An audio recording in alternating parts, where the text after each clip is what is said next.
కేటీఆర్ ముందు తన ఇంట్లో సమస్యలు చక్కబెట్టుకుని మాట్లాడాలని కాంగ్రెస్ ఎమ్మెల్సీ అద్దంకి హితవు పలికారు. మీ ఇంట్లో వాళ్లే ముఖ్యమంత్రులు కావాలా, అధికారం మీతోనే ఉండాలా అని దయాకర్ ప్రశ్నించారు.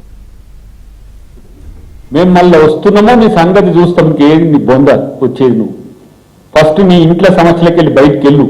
నీ బావకు నీకు పడదు, నీ చెల్లెకు నీకు పడతలేదు, నీ అయ్యనేం చేస్తావో తెలియని పరిస్థితి వచ్చింది.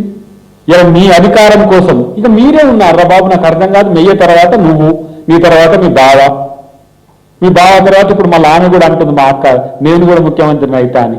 ఇక తెలంగాణ సమాజం, తెలంగాణ మీకోసం పుట్టిందా? ఇట్లా ఇలా చూడండి, కాంగ్రెస్ పార్టీ అధికారంలోకి వస్తే ఒక సామాన్య రైతు కుటుంబం నుంచి వచ్చిన ఒక యువకుడు ఇవాళ ముఖ్యమంత్రి అయిండు, రేపు ఇంకొక నాయకుడు అవుతాడు. కానీ మీకోసం తెలంగాణ ఇదేదో రాజరికం లెక్క ఉంది, మేము చూస్తాం, మేము సంపాదించిన అక్రమ సంపాదన ఉంది, దాన్ని బట్టి మేము అధికారంలోకి వస్తామనే భ్రమలు వదిలేయండి. అధికారాన్ని బెదిరిస్తే తస్మాత్ జాగ్రత్త.